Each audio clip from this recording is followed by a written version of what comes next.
മഴക്കാലം തുടങ്ങിക്കഴിഞ്ഞാൽ നമ്മളുടെ ബൊഗെയിൻവില്ലയുടെ ഭംഗിയൊക്കെ പോകുമല്ലേ. അതുവരെ നല്ല ഭംഗിയായിട്ട് നിന്നിരുന്ന വെച്ച പൂക്കൾ പിന്നെ കാണാനേ ഉണ്ടാവില്ല അല്ലേ.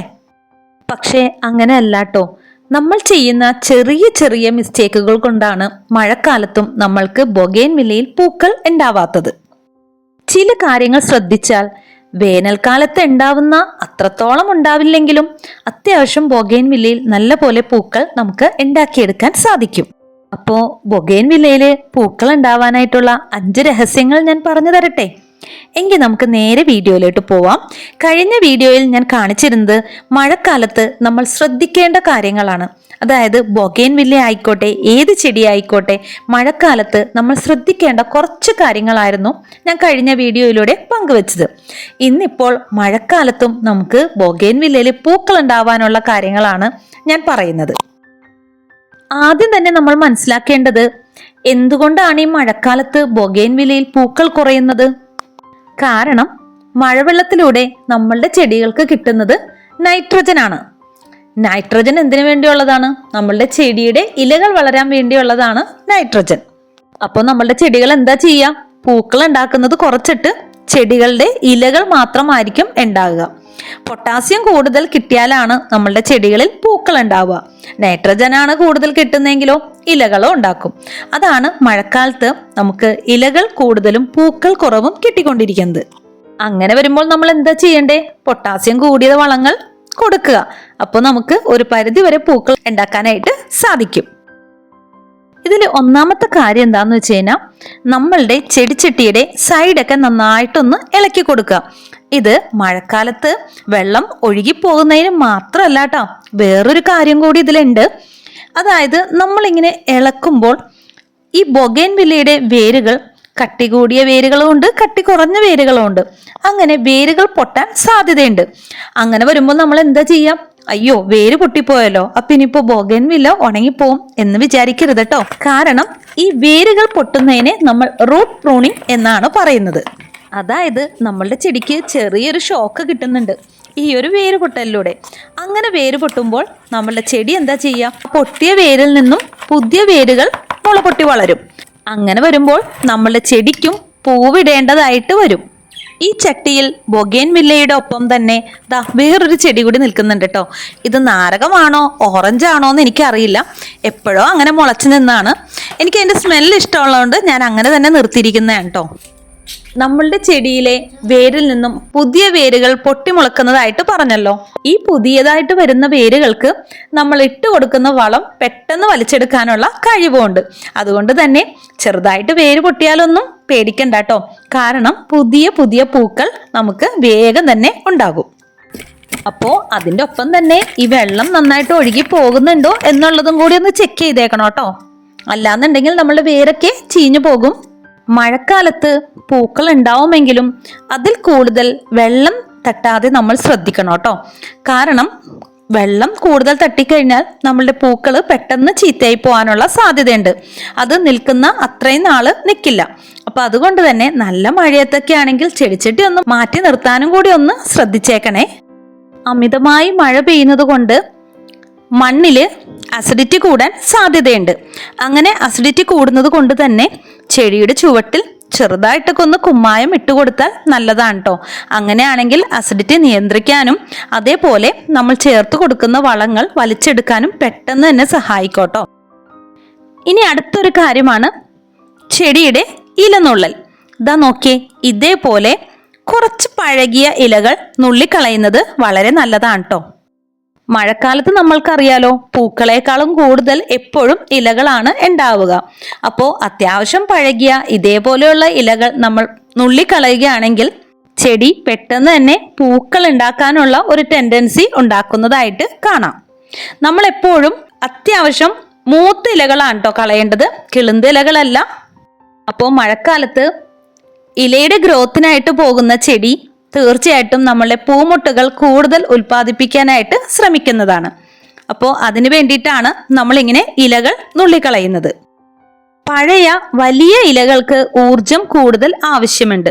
അപ്പോൾ ഈ ഇലകൾ നമ്മൾ അങ്ങോട്ട് നുള്ളിക്കളയുകയാണെങ്കിൽ ഊർജം കൂടുതലായിട്ട് എടുക്കുക നമ്മളുടെ പൂമുട്ടുകൾക്കായിരിക്കും. അതുകൊണ്ട് തന്നെ ചെടി കൂടുതൽ ശ്രദ്ധിക്കുക പൂമുട്ടുകൾ ഉണ്ടാക്കുന്നതിന് വേണ്ടിയായിരിക്കും. അതുമാത്രമല്ല, ഈ വലിയ ഇലകൾ അവിടെ നിന്ന് മാറിക്കഴിയുമ്പോൾ ചെടികളുടെ ഉൾഭാഗത്തേക്ക് വെയിൽ നേരിട്ട് അടിക്കുകയും അവിടെ കൂടുതൽ പൂക്കൾ ഉണ്ടാക്കാനും സാധ്യതയുണ്ട്. ചെടികളിലെ ഇലകൾ കുറഞ്ഞു കഴിയുമ്പോൾ ചെടികൾ അതിജീവനത്തിന്റെ ഭാഗമായി പുതിയ പുതിയ പൂക്കൾ ഉൽപ്പാദിപ്പിക്കാൻ ശ്രമിക്കുന്നതാണ്. പ്രത്യേകം ശ്രദ്ധിക്കുക, കിളുന്തിലകൾ ഒരിക്കലും പറിക്കരുത്. കാരണം കിളുന്തിലകളിലാണ് പുതിയ പുതിയ പൂമുട്ടുകൾ വന്ന് നിറയുന്നത്. മഴക്കാലത്ത് നമ്മൾ ലായനി പോലുള്ള വളങ്ങൾ കൊടുക്കാതിരിക്കുകയാണ് നല്ലത്. കാരണം മഴവെള്ളത്തോടൊപ്പം ആ ഒരു വളവും നമുക്ക് നഷ്ടമാകും. അപ്പോൾ ഞാൻ ഇവിടെ 3 ഐറ്റംസ് എടുത്തു വെച്ചിട്ടുണ്ട്. ഒന്ന് മുട്ടത്തോണ്ട് പൊടിച്ചതാണ് കേട്ടോ. ഇപ്പുറത്തിരിക്കുന്നത് എല്ലുപൊടിയാണ്. അടുത്തത് ചാരമാണ്. അപ്പൊ ഇതെല്ലാം കൂടി നന്നായിട്ടൊന്ന് മിക്സ് ചെയ്തെടുക്കുന്നുണ്ട്. ഇത് നമുക്ക് വളരെ കുറഞ്ഞ ചെലവിൽ നമ്മളുടെ വീട്ടിൽ തന്നെ തയ്യാറാക്കാവുന്ന ഒരു സ്പെഷ്യൽ വളമാണ്. ചാരത്തിൽ പൊട്ടാസ്യം കൂടുതലുള്ളതുകൊണ്ട് ചെടികളിൽ പൂക്കൾ വരാൻ ഇത് നന്നായിട്ട് സഹായിക്കും. എല്ലുപൊടിയിൽ ഫോസ്ഫറസ് ആണ് അടങ്ങിയിരിക്കുന്നത്. മുട്ടത്തോടിലാണെങ്കിൽ കാൽഷ്യവും അടങ്ങിയിട്ടുണ്ട്. അപ്പോൾ ഇതെല്ലാം കൂടി നന്നായിട്ട് മിക്സ് ചെയ്തതിന് ശേഷം നമ്മളുടെ ചെടിയുടെ സൈഡിൽ നിന്നും ഇതേപോലെ അല്പം മണ്ണ് മാറ്റിയിട്ട് നമുക്കിതൊന്ന് ചേർത്ത് കൊടുക്കാം. എന്നിട്ട് അതിനുശേഷം മണ്ണൊന്ന് മൂടിക്കൊടുത്തേക്കാം. അത്യാവശ്യം മഴ പെയ്യുന്ന സമയത്ത് നമ്മളുടെ ചെടിച്ചട്ടിയിലേക്ക് ആ മണ്ണിനൊപ്പം ഈ വളവും ഇറങ്ങി ചെടികളിലേക്ക് എത്തിക്കോളും. അപ്പോൾ മഴക്കാലത്ത് ലായനി രൂപത്തിൽ കൊടുക്കുന്നതിൽ നല്ലത് ഇതേപോലെ കൊടുക്കുന്നതാണ്. നേരത്തെ നമ്മൾ സൈഡൊക്കെ ഒന്ന് ഇളക്കി കൊടുത്തപ്പോൾ വേര് പൊട്ടിയിട്ടുണ്ടെങ്കിൽ പേടിക്കണ്ട. ഇപ്പൊ നമ്മൾ ചേർത്ത് കൊടുക്കുന്ന ഈ ഒരു വളം ആ വേരിൽ കൂടി തന്നെയായിരിക്കും എളുപ്പത്തിൽ ചെടികളിലേക്ക് എത്തുക. ഇതുപോലെ തന്നെ നമ്മൾ ഉള്ളിത്തോലിട്ട് വെച്ചിരിക്കുന്ന വെള്ളം അതും ഒഴിച്ചു കൊടുത്താൽ വളരെ നല്ലതാണ് കേട്ടോ. മഴയില്ലാത്ത സമയത്ത് വേണം നമ്മൾ ചെടികൾക്ക് അത് ഒഴിച്ചു കൊടുക്കാൻ. അതിലും ധാരാളം പൊട്ടാസ്യം അടങ്ങിയിട്ടുണ്ട്. അപ്പൊ അതുകൊണ്ട് തന്നെ നമ്മൾക്ക് പൂവിടാനായിട്ട് നല്ല രീതിക്ക് തന്നെ സഹായിക്കുന്നുണ്ട്. നല്ല കനത്ത മഴയുള്ള സമയത്ത് ഒരിക്കലും നമ്മളുടെ ബൊഗെയിൻവില്ലയെ മഴ നനയാനായിട്ട് വിടരുത് കേട്ടോ. നല്ല മഴയാണെന്നുണ്ടെങ്കിൽ പൂക്കൾ ഉണ്ടാവുന്നതിനോടൊപ്പം തന്നെ അധിക നാൾ ആ പൂക്കൾ ഭംഗിയോടെ നിൽക്കില്ല കേട്ടോ. അപ്പൊ അതുകൊണ്ട് തന്നെ നല്ല മഴ പെയ്യുന്ന സമയത്ത് ചെറുതായിട്ടൊന്ന് മാറ്റി വെക്കാനായിട്ട് പറ്റുമെങ്കിൽ ശ്രമിക്കുക. വളം നൽകിയതിനു ശേഷം 2-3 ദിവസത്തേക്ക് നല്ലൊരു മഴ കിട്ടാതിരിക്കുകയാണ് കേട്ടോ ശ്രമിക്കേണ്ടത്. കാരണം ഒരു 2 ദിവസത്തേക്ക് ഷെയ്ഡിലേക്കൊന്ന് മാറ്റി വെച്ചേക്കാം. അല്ലെങ്കിൽ നമ്മളുടെ വളം പെട്ടെന്ന് തന്നെ അങ്ങോട്ട് ഒഴുകിപ്പോകും. അപ്പോൾ ഒരു 2 ദിവസമെങ്കിലും നമ്മളുടെ ചെടിക്ക് ഈ ഒരു വളം ആവശ്യമാണ് മഴക്കാലത്ത് പൂക്കൾ ഉണ്ടാവാനായിട്ട്. ഇനി രാസവളങ്ങൾ ഉപയോഗിക്കുന്നതുകൊണ്ട് കുഴപ്പമില്ല. പക്ഷെ നൈട്രജന്റെ അളവ് നമ്മൾ കുറക്കുക.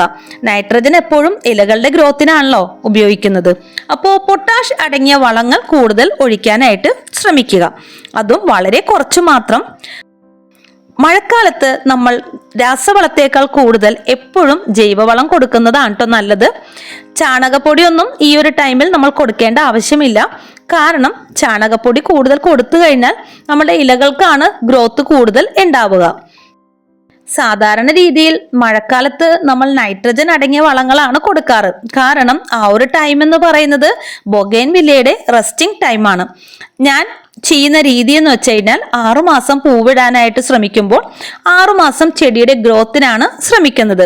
എങ്കിലും മഴക്കാലത്ത് നമ്മൾക്ക് പൂക്കൾ വേണമെന്നാണെങ്കിൽ ഈ പറയുന്ന രീതികൾ ഒക്കെ ഒന്ന് ശ്രമിച്ചു നോക്കാവുന്നതാണ് കേട്ടോ. അപ്പൊ ഞാൻ താഴെ നിന്നിരുന്ന് വെച്ചാൽ എല്ലാ പോട്ടിലും ഇതേപോലെ വളങ്ങൾ ചേർത്ത് കൊടുത്തിട്ടുണ്ട്. അപ്പോൾ എല്ലാം ഒന്ന് നന്നായിട്ട് മിക്സ് ചെയ്തതിന് ശേഷം ഒന്ന് സൈഡിലേക്ക് മാറ്റി വെക്കുന്നുണ്ട് കേട്ടോ. നമ്മളുടെ വീട്ടിൽ മഴയില്ലാത്ത സമയത്ത് വെയിൽ കിട്ടുന്ന ഒരു സ്ഥലം ഉണ്ടാവുമല്ലോ. അപ്പോൾ ആ ഒരു സ്ഥലത്ത് തന്നെ നമ്മൾ ബൊഗെയിൻവില്ലയെ വെക്കണം കേട്ടോ. കാരണം നമ്മൾ എത്ര വളം കൊടുത്താലും ബൊഗെയിൻവില്ലക്ക് പൂക്കൾ ഉണ്ടാവാൻ വെയിൽ ആവശ്യമാണ്. ഇനി അടുത്തതാണ് എപ്സം സോൾട്ട്. എപ്സം സോൾട്ട് സാധാരണ രീതിയിൽ നമ്മൾ ഉപയോഗിക്കുന്നത് ഇലകളിൽ ഉണ്ടാവുന്ന മഞ്ഞളിപ്പ് മാറാനും അതേപോലെ ഉണ്ടാവുന്ന പൂക്കൾക്ക് നല്ല കളർ കിട്ടാനൊക്കെയാണ്. 1 ലിറ്റർ വെള്ളത്തിൽ 5 ഗ്രാം എപ്സം സോൾട്ട് എന്നുള്ളൊരു കണക്കിൽ നമ്മൾക്ക് ഇത് ചെടികൾക്ക് നേരിട്ട് ഒഴിച്ചു കൊടുക്കുകയോ ഇലകളിൽ സ്പ്രേ ചെയ്യുന്നതോ വളരെ നല്ലതാണ് കേട്ടോ.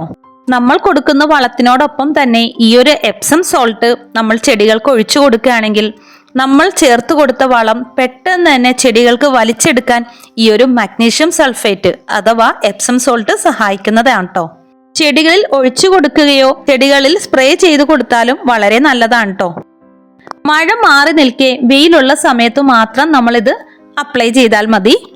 മാസത്തിൽ ഒരു തവണ മാത്രം നമ്മളിങ്ങനെ സ്പ്രേ ചെയ്ത് കൊടുത്താൽ മതി കേട്ടോ. അപ്പോൾ കൂട്ടുകാരെ, നമ്മൾ ഇന്ന് സംസാരിച്ച കാര്യങ്ങൾ ഇതെല്ലാം കൃത്യമായി ചെയ്താൽ തന്നെ മഴക്കാലത്തും നമ്മൾക്ക് ബൊഗെയിൻവില്ലയിൽ നിറച്ച് പൂക്കൾ ഉണ്ടാക്കാൻ സാധിക്കും കേട്ടോ.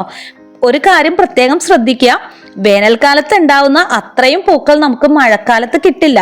എങ്കിലും വലിയ കുഴപ്പമില്ലാത്ത രീതിയിൽ നമ്മളുടെ ബൊഗെയിൻവില്ലയിൽ പൂക്കളായി കാണാൻ പറ്റുന്നതാണ്. ബൊഗെയിൻവില്ലക്ക് നമ്മൾ അമിതമായി നൽകുന്ന വളത്തേക്കാൾ കൂടുതൽ പരിചരണവും വെയിലുമാണ് ആവശ്യം. അപ്പോൾ ഞാൻ ഇന്ന് എൻ്റെ വീഡിയോയിൽ കാണിച്ച എല്ലാ കാര്യങ്ങളും നിങ്ങൾക്ക് ഉപകാരപ്പെട്ടു എന്ന് വിചാരിക്കുന്നു. ഉപകാരപ്പെട്ടാൽ തീർച്ചയായിട്ടും ഒന്ന് സപ്പോർട്ട് ചെയ്തേക്കണേ.